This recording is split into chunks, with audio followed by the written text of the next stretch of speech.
Good morning and good afternoon. 皆さんこんにちは。時間となりましたので、新型コロナウ Now イル it's ス time for us to start this webinar. This is the 8th Japan EU's webinar on energy. My name is Mika Obayashi from the Renewable Energy Institute Japan. I'm the moderator today. First of all, I would like to introduce you how you can use the various functions. First of all, there is an interpretation button at the bottom of your screen, and if you click on it, if you click on Japanese, then you can listen to Japanese interpretation, and if you click on English, you can listen to the English interpretation. The Japanese native speakers today will be speaking in Japanese, and the European panelists will be speaking in English. So both English and Japanese are used in this webinar, so please use this interpretation function as needed. This webinar series is based on the strategic partnership agreement, and it is based on this SCP program facility.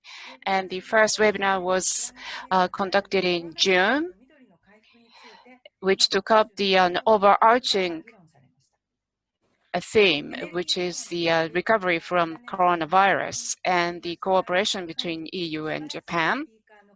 And this webinar on energy was postponed twice, but now we have an excellent panel which is going to discuss the energy, which is one of the most important issues as we recover from the coronavirus pandemic. And I'm very pleased to have this excellent panel. And of course, we need the international cooperation to recover from the coronavirus. And this crisis cannot be overcome by one state alone, especially Japan and the EU have many commonalities between them, and such as the democracy and the rule of law and other values. And we have to work together in a strategic way. And the coronavirus pandemic has posed various crises.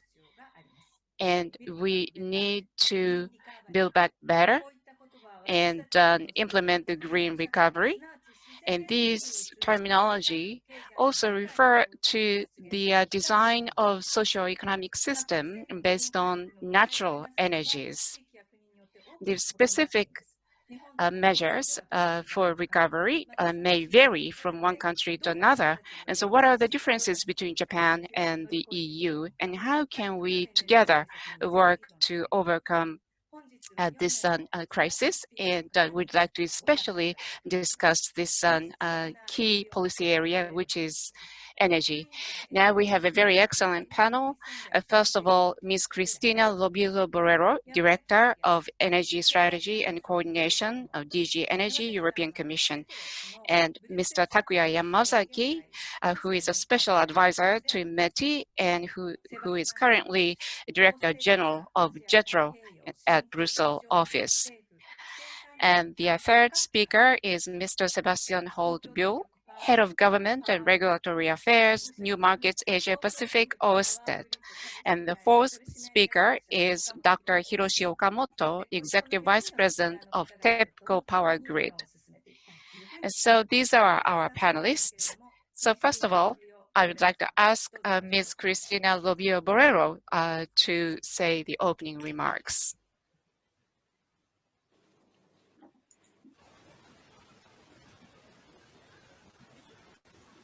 Thank you. Hello, can you hear me? Yes. Good morning, Mika, and thank you very much for inviting the European Commission to this webinar. It's my pleasure today to address a high number of participants in today's webinar, which is a sign of the huge interest in the potential of the dialogue between the European Union and Japan and the cooperation in the energy sector. I particularly appreciate the opportunity to talk today with Mr. Yamasaki from METI, as well as a representative of two companies, one from the European Union and the other from Japan, what shows that the European Union and Japan cooperation on clean energy can be really implemented in practice. I also want to thank my colleagues in the EU delegation in Tokyo for the timely organization of this webinar series on green recovery, which is, as I will explain later, of particular relevance to the energy sector. Next week, there will be two important conferences organized by METI, the LNG Producer Consumer Conference and the Hydrogen Energy Ministerial, in which the European Commissioner for Energy, Commissioner Simpson, will participate. The European Union has been represented in these yearly conferences since the start, which shows the strength of the European Union and Japan relations in the field of energy. Since the beginning of the year, the world has been severely impacted by the COVID-19 crisis, with dramatic consequences for the health and life of millions of people. First slide, please. Here, I wanted to explain the priority that the European Commission and the European Union have for the next 5 years is the European Green Deal. And the next that we have found just to recover from the crisis, but to do it in a sustainable way. As I mentioned before, the threat to our health because of the COVID-19 virus should not blind us from another threat with possibly even more severe impacts in the longer term. I refer to climate change, that, as you know, is causing increasingly serious damage to our planet and therefore negative impacts on the lives of people around the planet. This is why the European Commission in December the last year published the European Green Deal communication with the headline objectives to make Europe by 2050 the first climate neutral continent based on a resilient, sustainable and innovative economy in which no one, no region, no single citizen is left behind. Energy production and consumption account for more than 75% of the European Union greenhouse gas emissions. Hence, the energy sector will have to crucially contribute to the objective of climate neutrality, as well as to the increased European Union target for greenhouse gas emission reduction by 2030. That now is 55% compared to the baseline, which is 1990 year. The Commission has proposed this new target, which is very ambitious, just 2 weeks ago. Slide number 2, please. Since the publication of the European Green Deal, we have suffered and we are suffering the COVID-19 crisis. And I would like to mention here how this crisis has indeed affected the energy sector. While here has not been the disruption in the energy supply in the European Union, we had to admit that the COVID-19 crisis had serious impact in the energy sector. I want to mention some of them. First of all, low demand for electricity and low prices for electricity, therefore, with impacts on the balance sheets of utilities and energy companies, affecting their capacity to invest in clean energy. This means the liquidity of companies to increase. Secondly, the increased risk of energy poverty due to income loss. Thirdly, historically low prices on international energy markets, and in particular for fossil fuels as oil, which could also negatively impact economic interest to invest in non-fossil energy production. And finally, the emergence of vulnerabilities in supply chains for energy equipment. Notably, European wind and solar projects have had to face delays because of the interrupted supply of equipment components. In the European Union, quite some renewables energy projects have also been delayed because of delays in administrative procedures and also some restrictions in the movement of workers.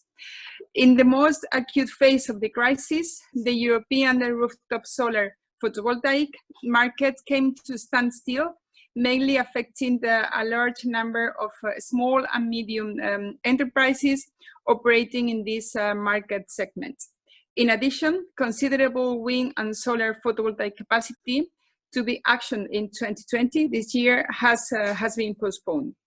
As a result of all these impacts, the European wind industry, for example, foresees that wind energy installations for 2020 are expected to be 30% down compared to industry forecasts.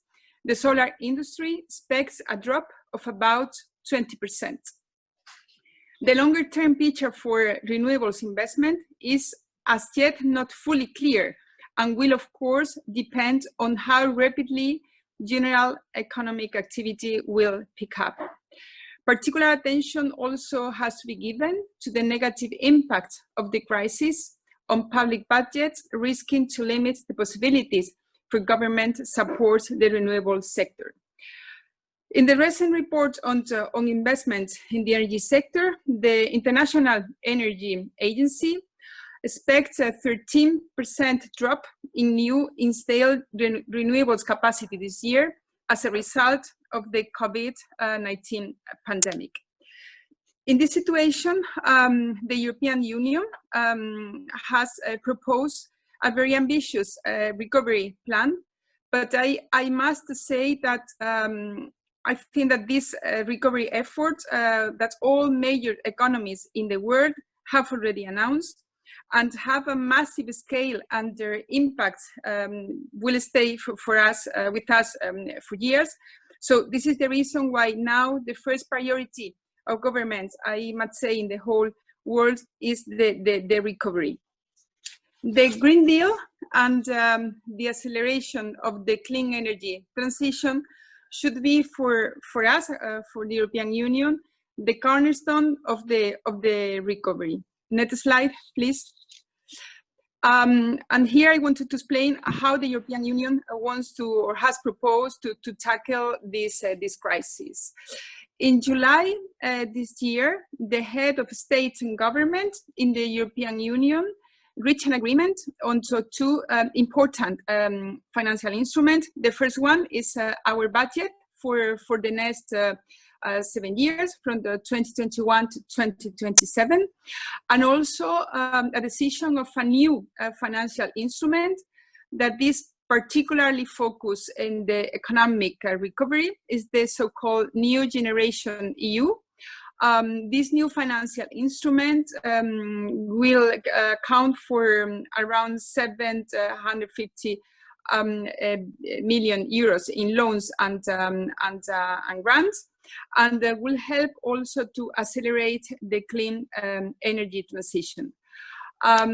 This new instrument will boost investment in the European Union, and this investment will have to be driven by the twin drivers, digitalization, but also the Green Deal.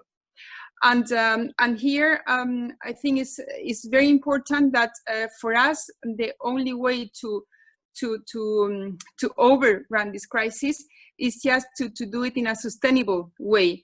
If we invest in energies that are not clean, we'll pay twice, because in the future we'll have also to pay just to invest on cleaner energies.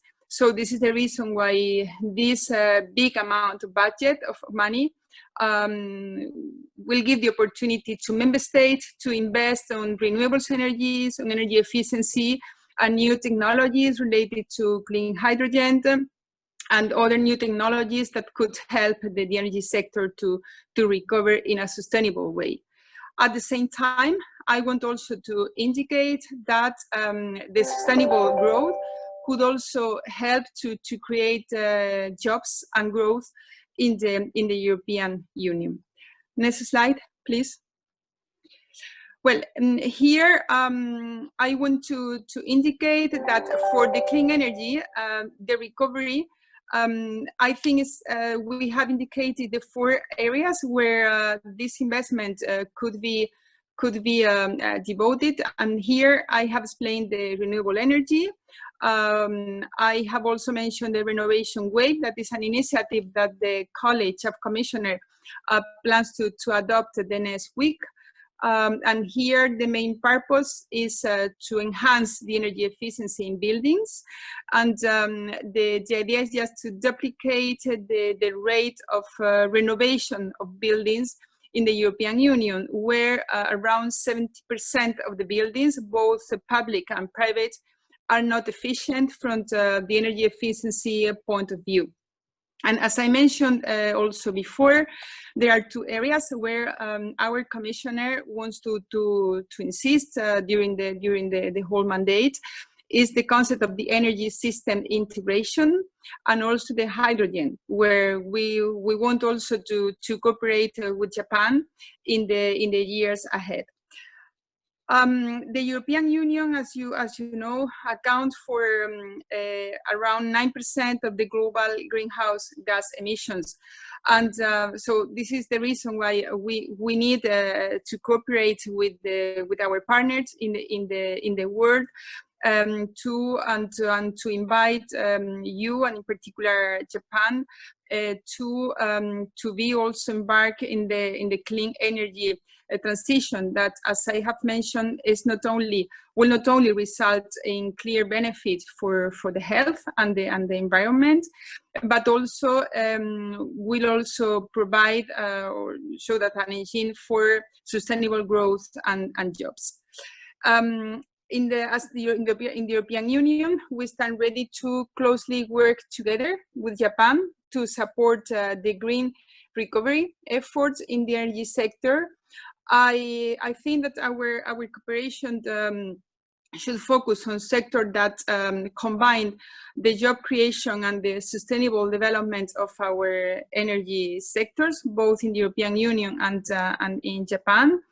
And I think that it should be underlined that clean and efficient energy investment can strengthen our economies, also addressing social and environmental challenges during the recovery phase.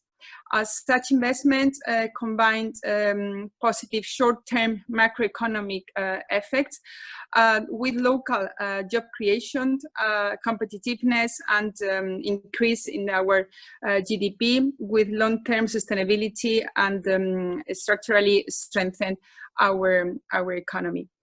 I want also to highlight that, as you also know, in autumn 2018, the European Union published the strategy for European Union Asia connectivity.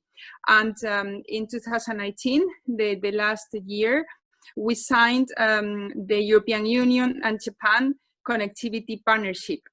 In the current context of recovery efforts, we stand more than ever ready to cooperate with Japan on investment in the sustainable energy infrastructure in Asia and Africa. And here, for instance, I think that the wind energy in the Asian market and on the meaning of grid renewables in Africa, I think could be a very good effort in the sense that could be delivered through the European Union and Japan connectivity partnership. I think that a very fruitful exchange on all these issues that took place during the last year, and also this year with the energy dialogue meeting of the last 3rd of June. And we are, of course, looking forward to jointly promoting green recovery in the energy sector, both here at home in the European Union, but also cooperating with Japan and other partners globally. We understand that Japan is reviewing the basic energy plan and this infrastructure export strategy. We see such reviews as very good opportunities to strengthen the case for the clean energy transition and to be ambitious in view of the phasing out of the investment in coal-related infrastructure. Thank you very much, and looking forward to listen to your interventions. Thank you very much.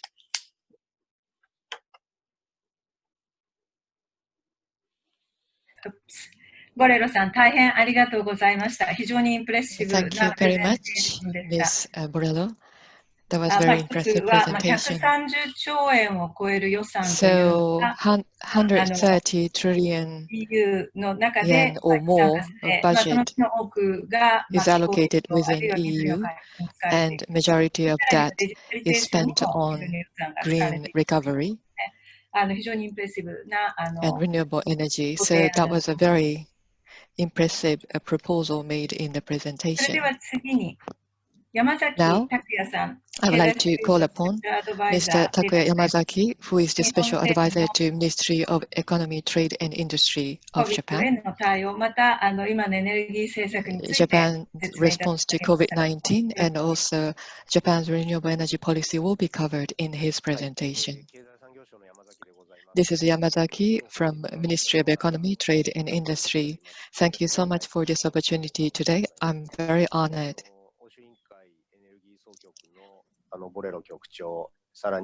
And Ms. Borello, the Director of Energy Strategy Coordination, DG Energy European Commission, and also the Mr. Bulls of Orsted, and also Mr. Okamoto from TEPCO Power Grid are also panel, and I'm very honored as well. And also, I would like to thank the delegation of the European to Japan, who has worked very hard to organize this webinar. And last but not least, Ms. Obayashi, who is always clear narrator in this kind of discussion. At the beginning, Ms. Obayashi introduced me, but from August this year, I relocated to Brussels. So I became the Director General of the JETRO Brussels office, Japan Machinery Center for Trade and Investment. I am also a special advisor to METI. So the Japan strategic partnership is my fault so that we the relationship. In our activities, see that green developing, and I acutely feel that as I have relocated to this place, and I look forward to deepening our cooperation between EU and Japan. I was a director in charge of the renewable energy before I came here for 4 years, so that's why I was invited to this webinar. So today, we talk about green recovery and COVID-19, but I also like to take some time to talk about Japan's renewable energy policy, how it is positioned right now. Next page, please. So what Japan has done so far, there are 5 things I would like to cover. First, so feed-in tariff system was introduced in 2012. It is often said Japan is lagging behind, but you can see that 7% or 47 gigawatt were introduced over 6 years. I think we should be proud of these results after the introduction of FIT. Next page. Next page, please. So the numbers are a little bit different from the previous year, but up to the March 2020, you can see that solar voltaic has been leading the way into the renewable energy supply. So currently, it's 55.8 gigawatt. So it's a third in the world. Japan consumed a lot of power, electricity power. So even if we work very hard, it is very difficult to increase the percentage. But as you can see, we have been expanding the use of the renewable energy. Next page, please. So this page, again, what we have done so far, please look at the green straight line. So initially, the renewable energy in Japan was very expensive. So between 2012 to 2020, if you look at the immediate fit price, it's 12 yen. So it used to be 40 yen. Now it has come down to 12 yen. So you can see the LCOE has been going down along with the decline in globally. So photovoltaic, especially, is the area we succeeded. 2025, we would like to achieve 7 yen, which would require further cost reduction. Compared to the Europe, the price is still quite high, but we have made some achievements. Next page, please. So the electricity system has changed as well. 2015, well, in Japan, including Okinawa, we used to have 10 districts, but we created a cross-regional organization. And then we deregulated in 2016 the power retail sales. And then 2020, we did a legal unbundling of power generation and transmission and distribution. So we have provided the field where new entrants can enter easily and in a neutral manner. Next page, please. With regard to the policy in Japan, 2018, in the energy strategic plan, it was decided that renewable energy will be the main energy source. And as of now, the current target for 2030 is 24% for renewable energy. So there are, I said 5, but there are 4 things we've achieved. Next page, please. So what is next is the question. There are 3 points.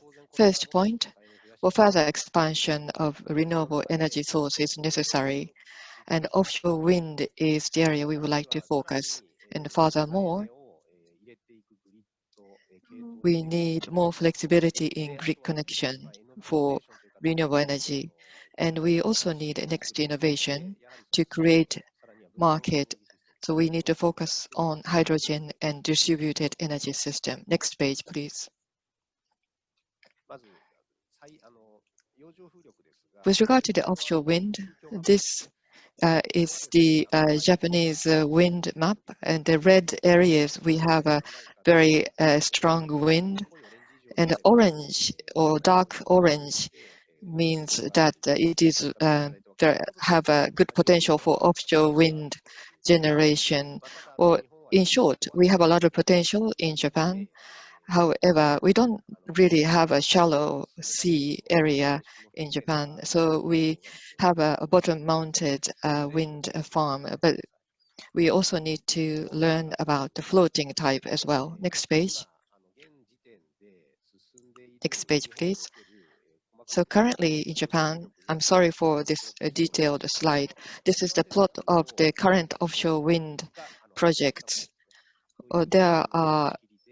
They are under environmental impact assessment. So as of April, this was the situation. As you can see in the lower right, in the ocean area, the potential is 14 gigawatt, which is under environmental impact assessment, and we are trying to facilitate the process.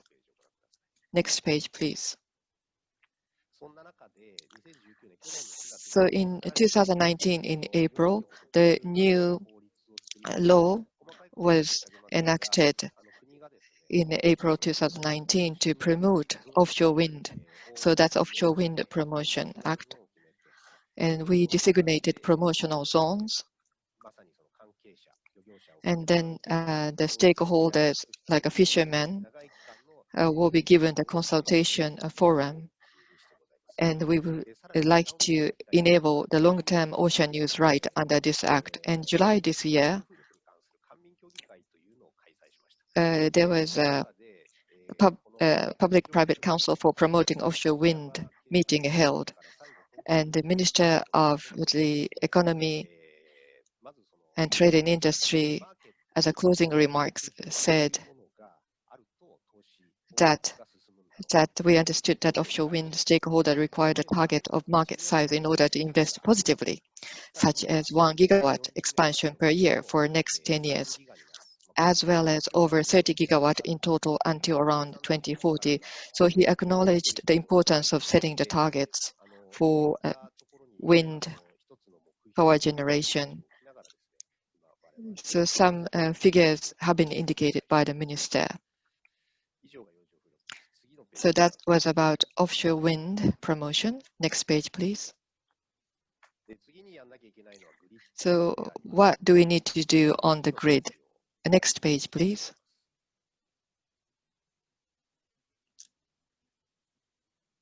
Next page, please. Yes.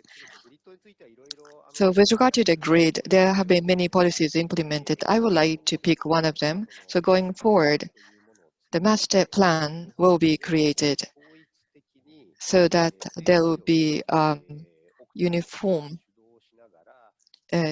concerted effort by government and OWPA to develop necessary grid. So there's been a new system introduced. So renewable energies require adequate land, but however, the land produces renewable energy may not locate close to the area of demand. So we need to integrate the entire Japan and make necessary investments across Japan. So the new law passed the diet session, and I think this will promote our efforts to achieve flexible grid connections for RES. Next page, please. So one of the innovations concerns hydrogen. 2017 in Japan developed hydrogen strategy from the production to usage. The entire supply chain will be activated through the strategy. In 2030, we would like to achieve the 30 normal square cubic meters. And as you can see in these pictures, Japan has introduced the hydrogen bus and trucks and vehicles, and also plants have been installed. And as Ms. Borrello said in her presentation, these are the areas where EU and Japan can strengthen partnership. Next page, which is the final page. So this is about distributed energy system, which we will be needing in future. So distributed energy system need to be constructed. This is the example of the Mutsuzawa microgrid. So this is a self-sufficient microgrid. They use natural gas as well as the solar photovoltaic, and this is the resilient system, resilient against natural disasters. And this is the kind of the system that we would like to deploy across Japan. So this is the current Japanese policy with regard to the renewable energy source. And during the discussion, I would also like to touch upon the green recovery. Thank you.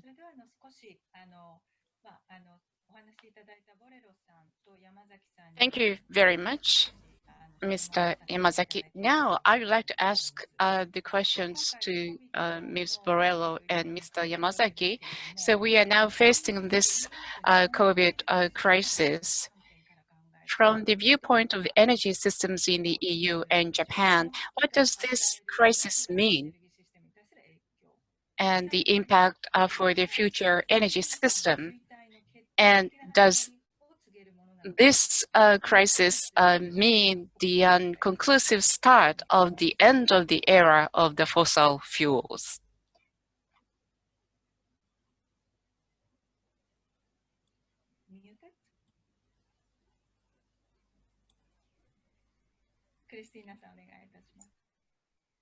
Christina, can you? Yes, can you hear me?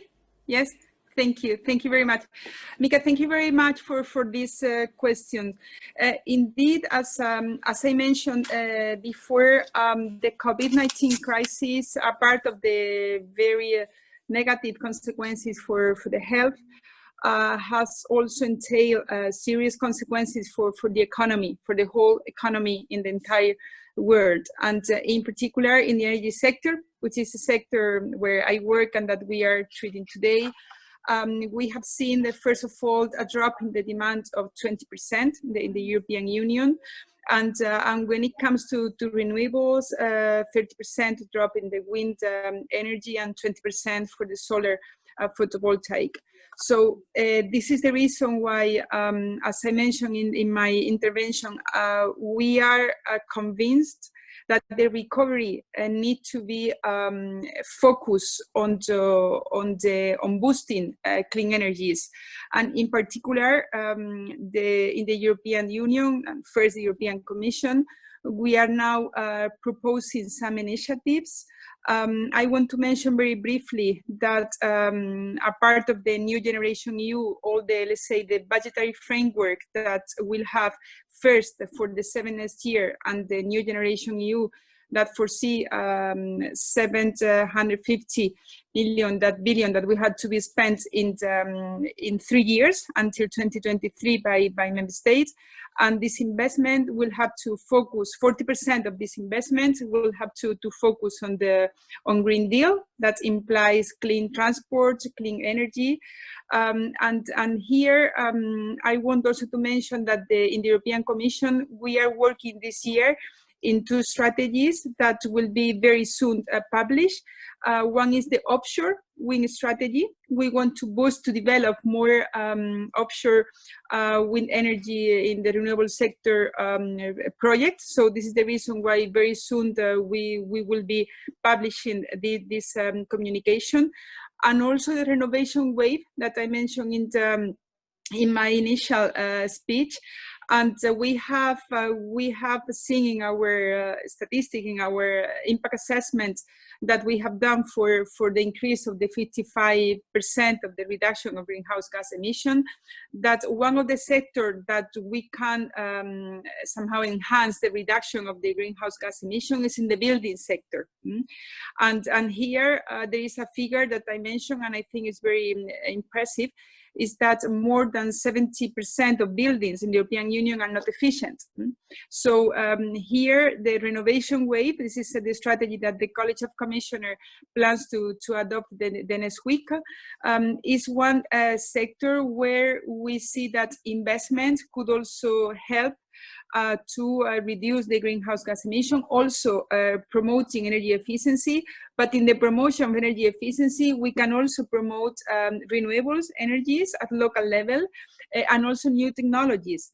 So I think that in the building sector, we can gather all the angles of the clean energy, and at the same time, I think it's a sector where one can see very easily the effect of the local growth and the recovery, because the building sector, the construction sector, implies the involvement of small and medium enterprises in the European Union. So I think it's also an opportunity. The amount of money that the European Union has foreseen now to be spent in the next year could be a very good, let's say, ally to the recovery.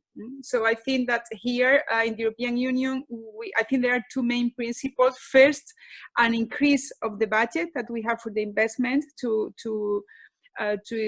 accelerate the recovery, and secondly, how we will propose this recovery. And this is, as I told you, as I mentioned before, is one, the digitalization of the economy, and secondly, the Green Deal. I mean, the need to invest on clean energies. And finally, we want to also to cooperate with our partners in this sustainable pathway that we think is, I mean, we all the signatories of the Paris Agreement, we committed to continue this sustainable path. Thank you. ありがとうございます。山崎さん、いかがでしょうか。はい、大林さん、ありがとうございます。What about you, Yamazaki-san? Thank you very much, Obayashi-san. First, in relation to the coronavirus pandemic, from the perspective of the energy policy as well as the industrial policy, we have to have two perspectives. In terms of the energy policy, so what has changed because of the coronavirus pandemic? Directly speaking, the importance of energy security, the energy is produced purely inside Japan, the importance of it. So the renewable energies as purely domestic energy, this has gained a more importance, I think. And I also referred to this in the presentation. We will have to create a system where if something happens in the wider system, then everything goes off. No, that's not the way. We have to have a very sustainable energy system, and that importance has also gained more momentum because of the pandemic. But on the other hand, in terms of the industrial policy, on the whole, the sustainability or resilience are what's needed and everywhere in the world. And that means that the investment in ESG is very important. And so the investment should also be more sustainable. And this trend cannot be stopped, I believe. So in that sense, we need to increase our competitiveness as the site for energies, and how can we recover the jobs lost? And to do that, we have to have more green or sustainable investments. And in that mega trend, we have to think about how we should situate the renewable energies. And the investors are now asking more questions about the future trends of the renewable energies. And then we have to be able to answer those questions. By the way, the Japanese government itself, well, in Europe, the 750 billion euro next generation initiative has already been started, but Japan is right now focusing on how to mitigate the damages at this moment. But in the future, the Japanese government will also be deploying a longer-term strategies in which the green aspect will be an important component, I believe. Thank you very much, Mr. Yamazaki, and thank you very much for very hopeful views. And the green recovery should be situated as one of the central pillars in the Japanese government's longer-term strategies. The climate crisis emergency is not referred to in the general discussions of the coronavirus pandemic. So I believe that the green recovery should also be one of the pillars in the Japanese policies too. Now let's move on to the next part. The utility sector has been directly hit by this coronavirus, and also the Japanese utility sector has now entered a new age for competitiveness because of the unbundling and so forth. And energy transition is the key word, I believe. And from this energy transition perspective, utility sectors are the most important stakeholders in realizing the energy transitions. So from this perspective, we'd like to hear from both Europe and Japan, those utility companies and energy companies who are working on this. First of all, I would like to ask Mr. Sebastian Hald-Buell from Ørsted to speak. Thank you very much, Mika. Let me try and see if I can share my screen here. Oops. Can you see this?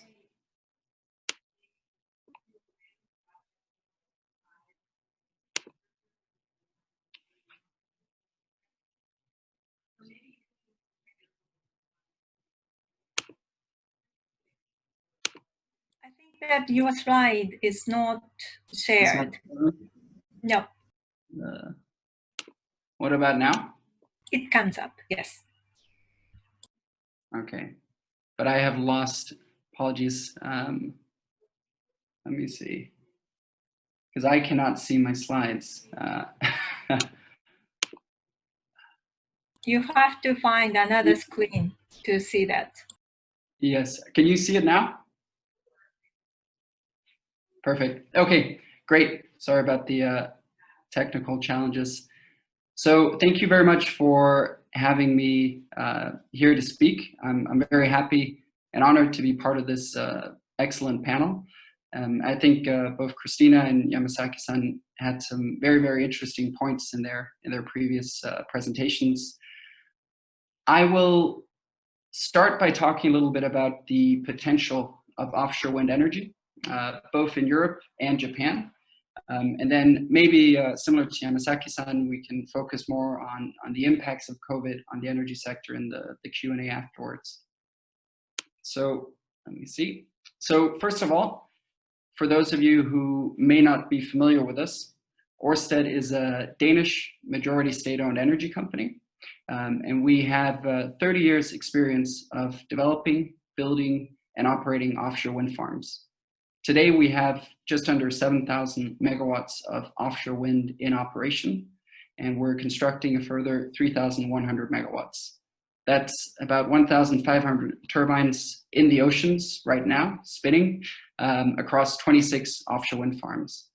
And we have just under 2,800 dedicated offshore wind employees.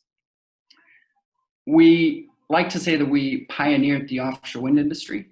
We built the world's first offshore wind farm, the 5 megawatt Vindeby wind farm in Denmark in 1991. And we've been involved in several firsts outside of Europe as well, including the Formosa 1 wind farm in Taiwan and the Block Island wind farm in the US. We've also built and are operating the world's largest offshore wind farm at the moment, the 1,218 megawatt Hornsea 1. Our vision is to create a world that runs entirely on green energy. And we see offshore wind as a very important component there, but of course also onshore wind and solar will be very important. So to the question at hand, Europe clearly has very big ambitions for offshore wind. There's a 450 gigawatt offshore wind target, which is part of the Commission's scenario to deliver climate neutral EU by 2050. And the IEA predicts that offshore wind could become the largest source of power in Europe by the early 2040s. Oops. Sorry, did I just do something? Is this okay? I think I just switched the displays. It's okay? Okay. And of course, the EU's Green New Deal and the next generation EU budgets have very big ambitions on renewables. And hopefully they will push the EU towards achieving the ambitious targets that are set out in some of these climate neutral scenarios. Now, offshore wind, while it used to be a rather niche European technology, it has in the last decade experienced quite explosive growth. And it's no longer just a European technology. So what you can see here is an overview of global offshore wind capacity. And the bars are the installed gigawatts. And we can see that in 2020, Europe is still the largest market for offshore wind. However, Asia Pacific as a region is catching up quite quickly. And the Americas are also adding a lot of capacity in the coming years. So actually by the mid-2020s, most likely Europe and Asia Pacific will have a roughly similar share of offshore wind. And similarly, by the 2030s, we're seeing that both of these continue to be the largest markets, while the Americas, primarily North America, the US, add also quite significant amounts of capacity. Turning to Japan, we think that the window of opportunity is open and that offshore wind is gaining a lot of momentum. If we look at the fundamentals, we believe that Japan needs offshore wind. 90% of energy demand is imported, and there is a lack of space onshore.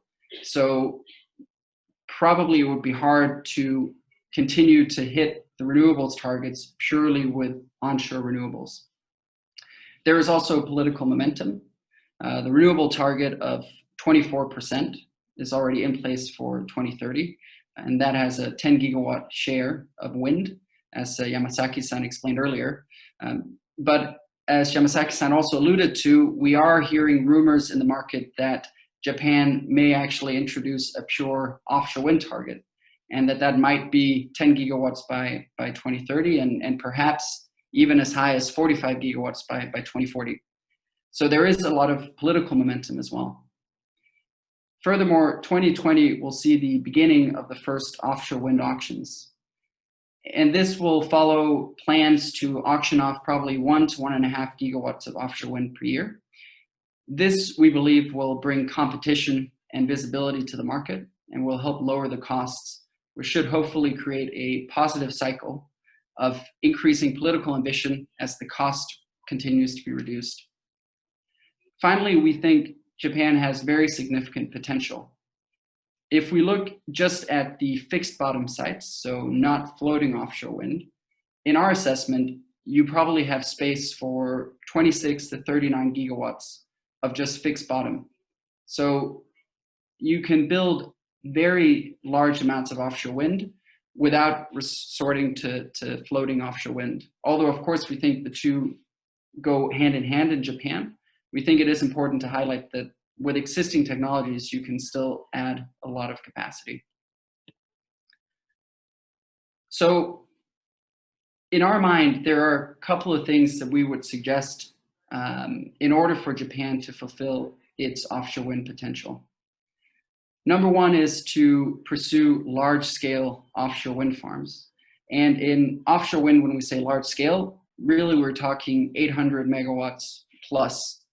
And this is because offshore wind has very significant economies of scale benefits.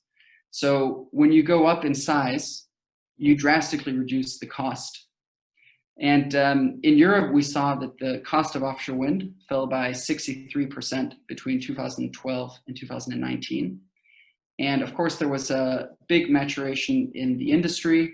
There was big maturation in the supply chain, greater competition, but scale was also a very, very important driver of putting, the cost down on offshore wind. The second thing we would recommend is around fixed targets.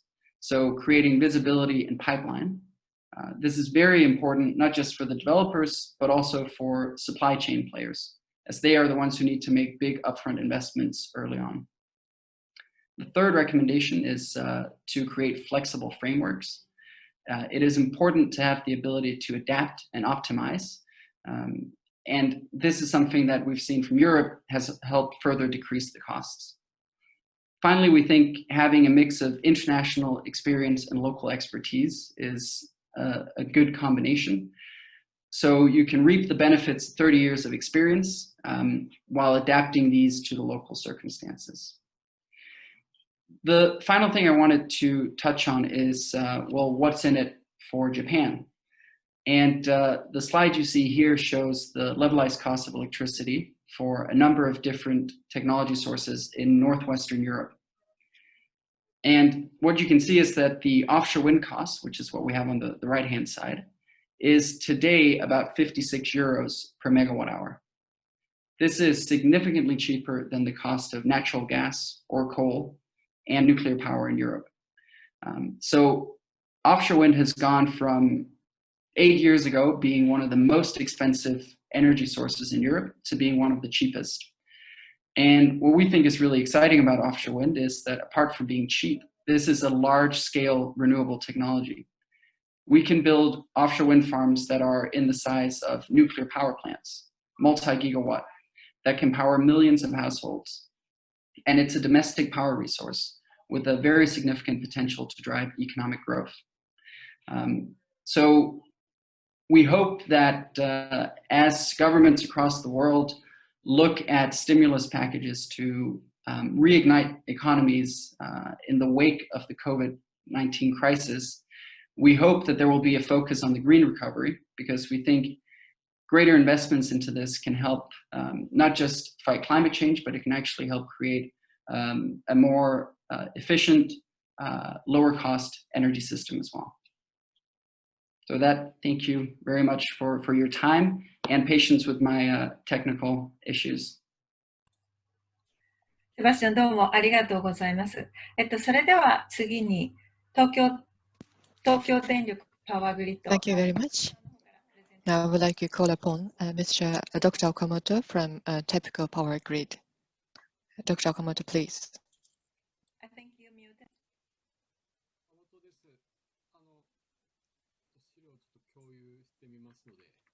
This is Okamoto. I tried to share my slides with you. Can you see my slide? So I would like to use these slides. So I would like to talk about COVID-19 and also a perspective on Japan's future electric power system and how COVID-19 has affected our company, TEPCO Power Grid. Well, it's a very difficult theme to cover. Out in the field, I think the situation is same in the Europe, but electric power companies' mission is very critical. As we operate, we need to make sure that operators, our staff members, do not get infected by the COVID-19 and try not to expand the infection. So that's what we've been working very hard for 6 months. And also, our customers include hospitals and some very important buildings. And so we had to make sure that they will not suffer any power outage. So that was a very important mission for us over the past 6 months. I then also like to share some of my personal observation about the current situation, what we see, and also what we need to think about with regard to the future. There are 3 points. So, as was mentioned, the electricity consumption has declined. Compared to Europe, in Japan, it was less affected by COVID. So the consumption decline was not so dramatic, but between April through to end June, we saw 2 to 10% decline because our activities were strictly restricted. Especially in May, many of the companies had a holiday season, so the consumption was quite low.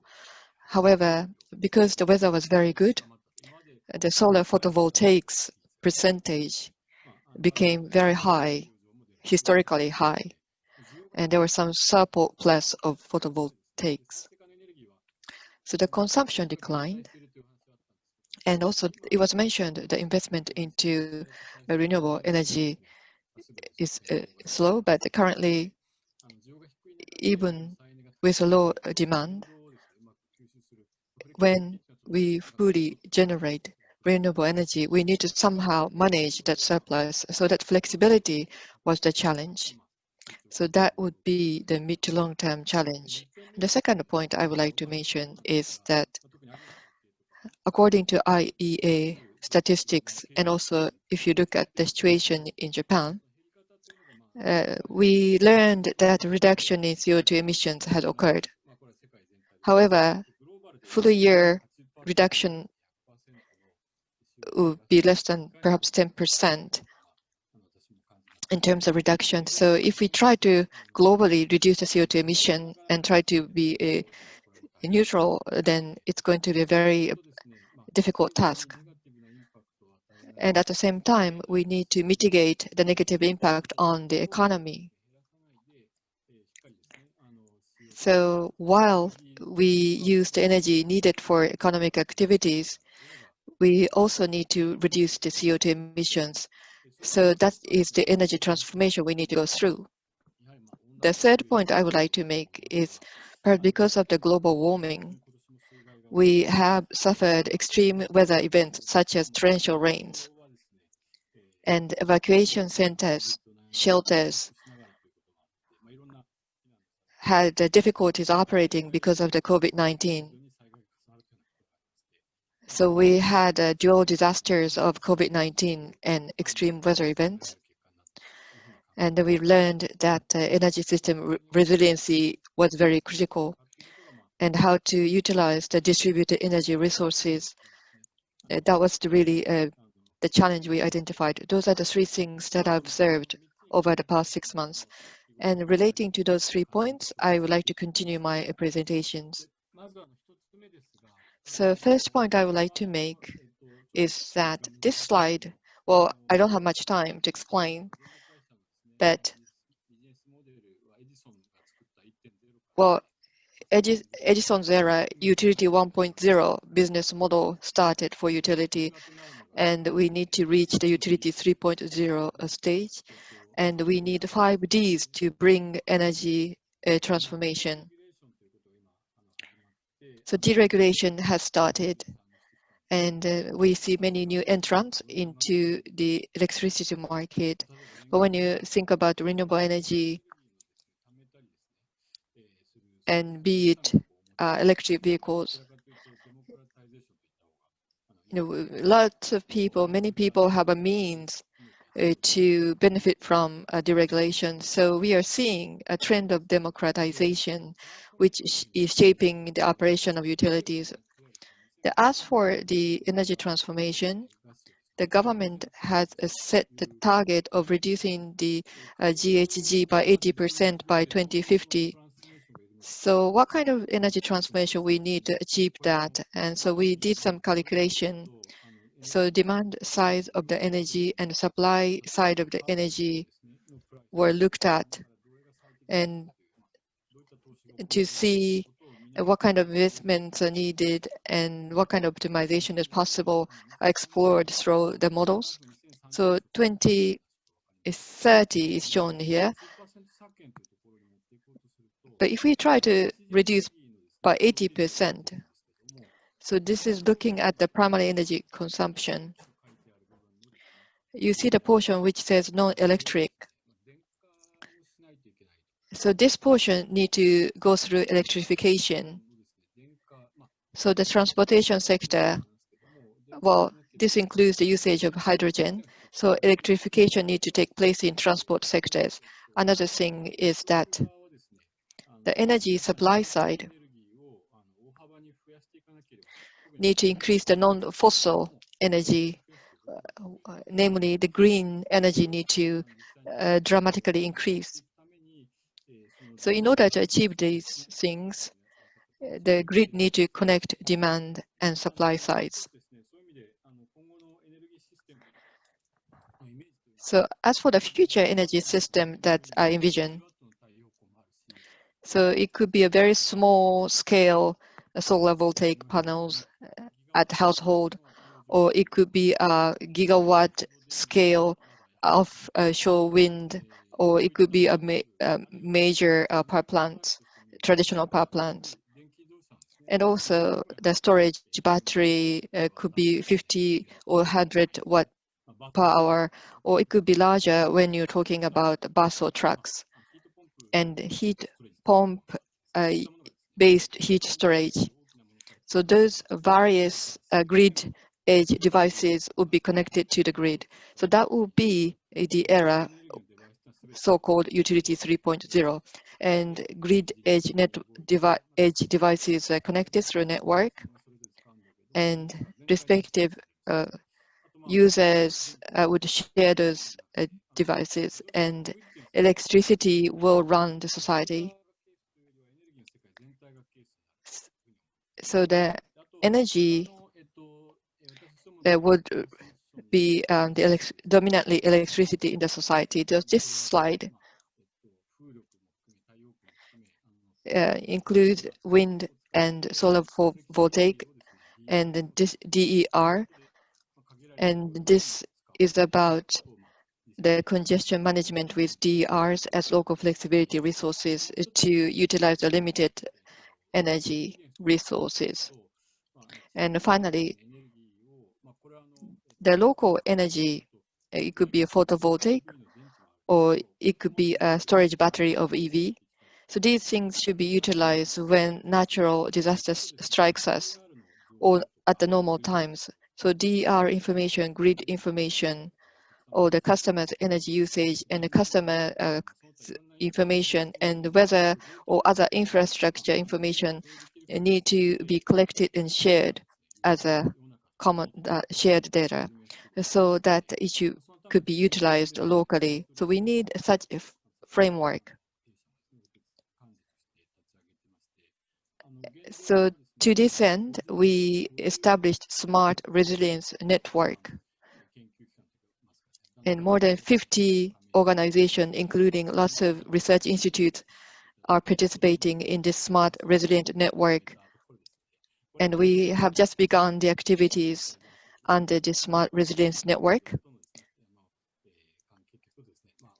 So this is relevant to COVID-19. So I have covered 3 things. And with that, I would like to close my presentation. Thank you very much. Thank you very much, Mr. Okamoto. Digitalization of the electric system was the something that I had in mind for the question to you, but Mr. Okamoto has addressed that question too. So digitalization is one thing, but also the utility companies in the world have now set the target of being 100% natural energy, such as Ørsted, and then Hawaii Electric and other companies have set the 100% RPS. So what do you think of such a possibility? For example, at TEPCO, how do you see that possibility? Yes, so this is Okamoto. Well, this is a very difficult question to answer.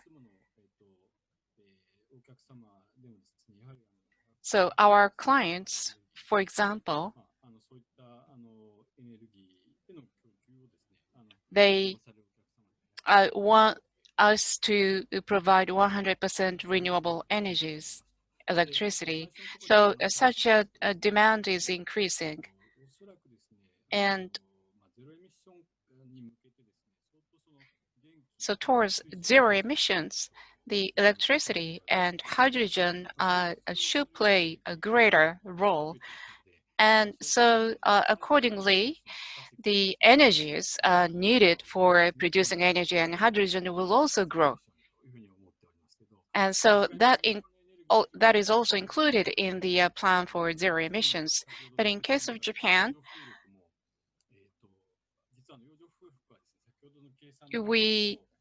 in our calculation that I showed you in my presentation, for offshore wind, we need the 200 million or the 300 million watt of volume, which is a lot more than the volume that the Sebastian talked about. But that's the kind of a target that we have to aim for, and there will be a greater number of companies who will be working to introduce more green energies. And then that's our expectation too, that there will be more and more companies who will be working on that. Thank you very much. My organization has also conducted a study for the neutrality in 2050, decarbonization in 2050. The decarbonization of electricity may not be so difficult, but when it comes to energies in total,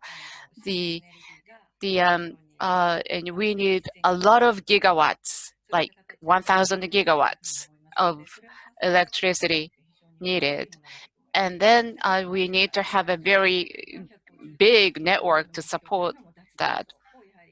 So 450 gigawatts of offshore wind for the EU is one thing. And so my question for Mr. Bill and Ms. Borrero about the hydrogen. How do you see the role of the hydrogen? And one is the decarbonization of heavy industries. And in there, I think that the strategies between Japan and EU are not the same, are quite different. I can maybe start off. So I can completely agree. You know, at Ørsted, we as a company have a target to basically be as close to 100% green electricity and heat as we can by 2025. So our target is 99% of the electricity and heat we produce will be renewable by 2025. But of course, that doesn't solve the hard to abate sectors. So heavy industry, heavy transportation, aviation, these sectors need something else than what renewables currently today can deliver. And that's why when we look at something like hydrogen, for us, it makes sense to pursue hydrogen once you've reached a high level of renewable in your energy system. Because then, you know, the renewables in the electricity sector are the easiest wins to get in the fight against climate change. So we think it makes sense to pursue those first. And once you start getting a high saturation of renewables, then the additional benefits that you can get from that become more limited. And then you have to turn your attention to the hard to abate sectors. And that's where we see hydrogen playing a very important role. So Ørsted is currently involved in 3 different pilot projects in Europe, one in Denmark, one in Germany, and one in the UK, looking at linking electrolyzers with renewable energy assets to basically generate renewable hydrogen that can go in either to industrial processes or be further refined to go in and become renewable fuels for aviation or heavy transportation. It's still early days, but one of the things that we see as, you know, it's both very encouraging and also maybe a little frustrating, but actually one of the things that in Europe at least makes renewable hydrogen expensive is the amount of tariffs that are placed on the generation of electricity. So actually by removing a lot of the tariffs that are currently on renewables, you could almost overnight reduce the cost of renewable hydrogen by a third, for instance, in Europe. So that's very encouraging because there's a lot of things that we can do quickly to help get the cost of renewable hydrogen down so that it can start playing a bigger role in hard to abate sectors. ありがとうございました。Christina, do you have any comment? クリスティアンさん、よろしくお願いします。You are muted. Now it's fine. Thank you very much, and I appreciated a lot the previous comments because maybe just to complement, the last July the Commission also published a new strategy on hydrogen that shows that we see a great potential for hydrogen, and in this communication the Commission shows the vision for the implementation of the hydrogen strategies and to boost the decarbonization of the gas sector through a forward-looking design for competitive decarbonized gas market. And here I think that there is a plan to upscale the capacities of the green hydrogen. I think that meanwhile it's important to decarbonize the hard-to-abate industries, and for this we need to import hydrogen. In the European Union, we are still at 2%, which is not very big share. So we need to import hydrogen, and here there is a point that I want to highlight, that the international agreement on the certification and sustainability schemes is very important to this respect. So I see huge potential for cooperation in this respect. Thank you. ありがとうございます。もし山崎さん、日本の水素戦略についてコメントございましたら簡単に。Yamazaki-san, do you have any comment on Japan's hydrogen strategy? Thank you As very I much. said As earlier in my presentation, in 2017, we have this hydrogen strategy, and we have been implementing various projects. And also my understanding is that in the EU, there are implementing various measures and exploring different possibilities. But the areas where gas is used and which is difficult to electrify, we can perhaps introduce hydrogen. That would be the basic approach being taken in Europe. That's my understanding. This is actually my personal view. This is about the hydrogen power generation and how we approach to that, and this is very important for both Japanese and European countries, and how we can be cost competitive and how we can generate renewable hydrogen. So those are the very important points.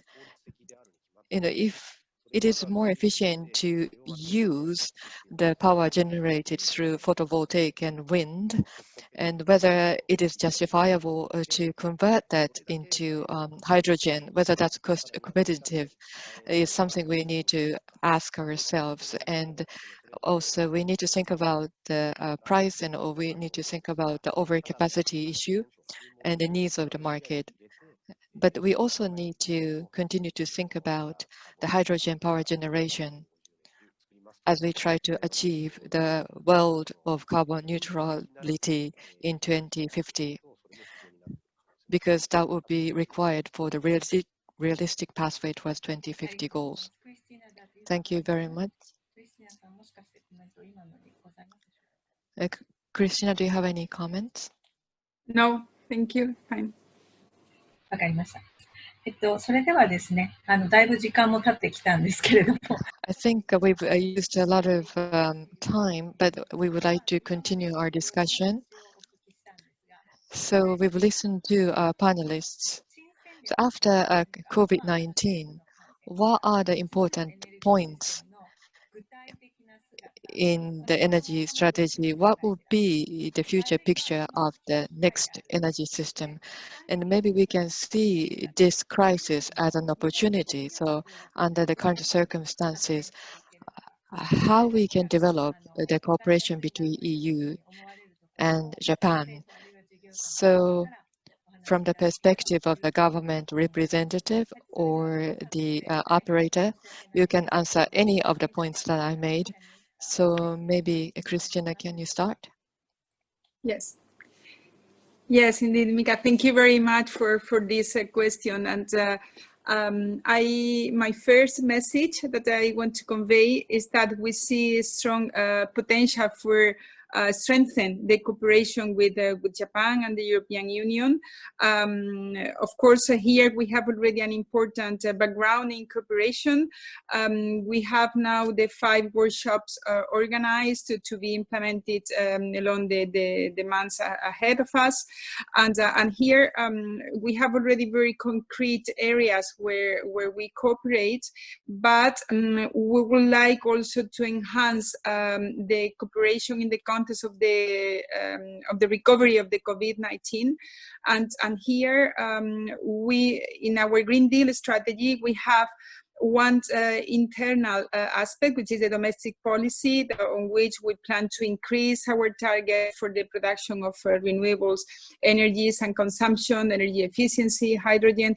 But we have also an important international aspect, is that we want also with our partners just to cooperate on all these areas. And here we can foresee cooperation on the energy efficiency, on the new technologies, also in the electrification of transport. I think that there is also an important domain to cooperate.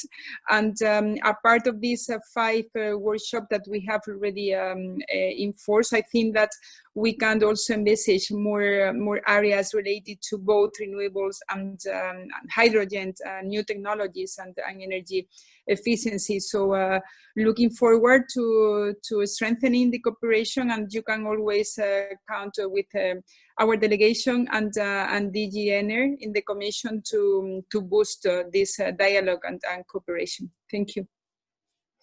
ありがとうございました。それでは山崎さん、コメントお願いいたします。 Thank you very much. Now, can I have comment from Yamazaki-san? Thank you for the questions. Thank you very much, Christina, for your comment. As I said earlier,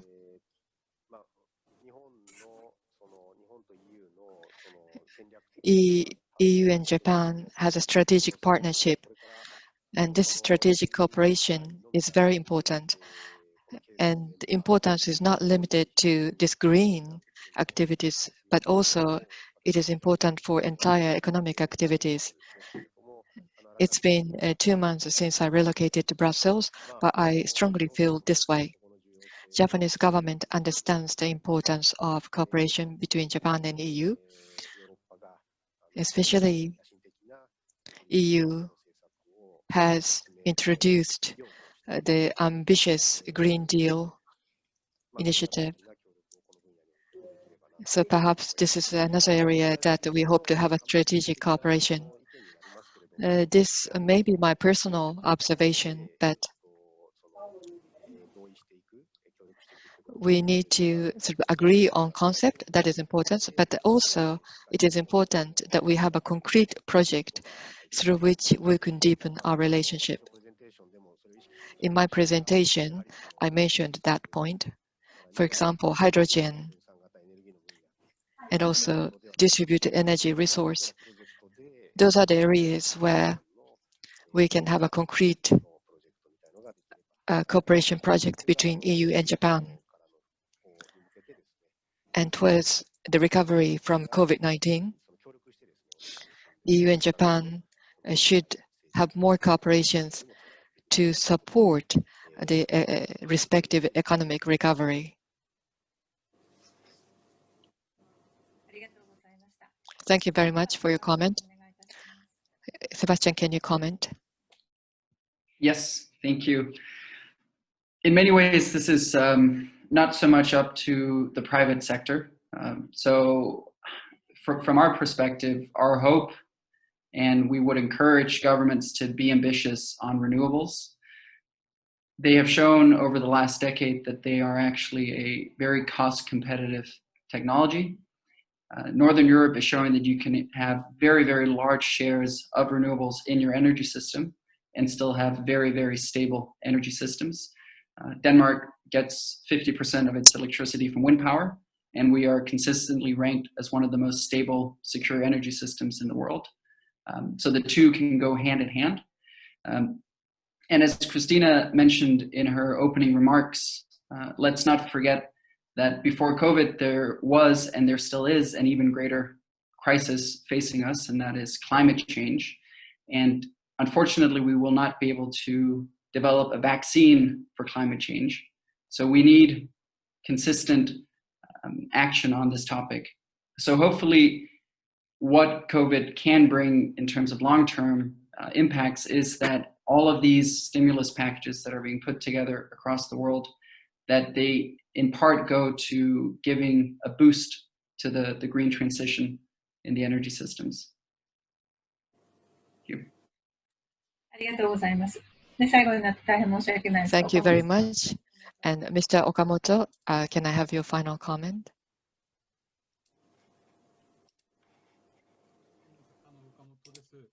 This is Okamoto. Thank you for the question. So as Sebastian said,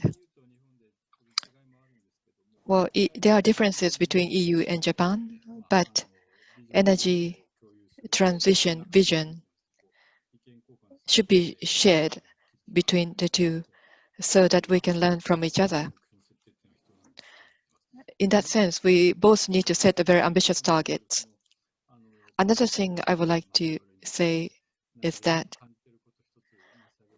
this is my personal observation, but distributed energy resources are increasing, and here key device is batteries. As we try to electrify the transport sector, the EVs key device is battery, and the lithium and cobalt are used for those batteries, and we need lots of that. So such mineral resources need to circulate.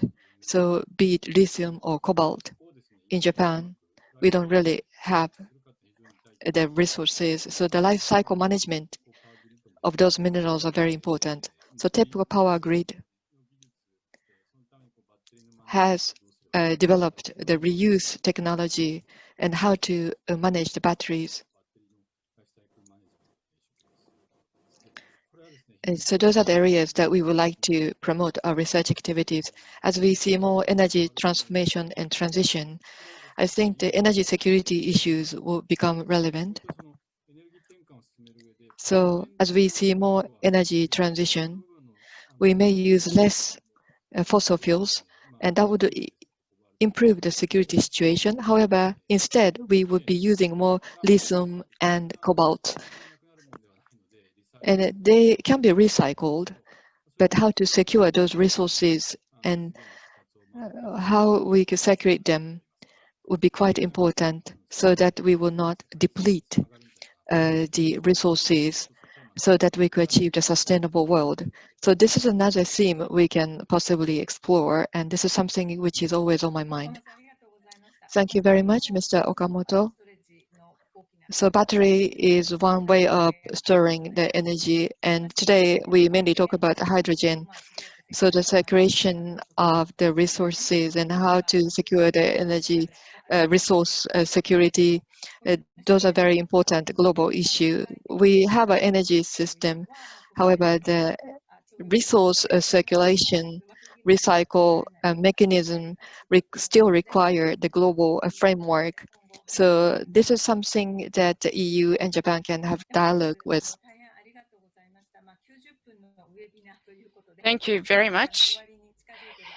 This is a 90-minute webinar. Now we are coming to the close, and we have received many comments and questions. For example, the sustainability of wind farms and its effect on the environment, and the capacity market, which is now going on in Japan, and the price in the capacity market in Japan is quite high, and so the participant was interested in knowing about the situation in Europe. So if we have other opportunities, and we would like to have another opportunity to discuss those questions.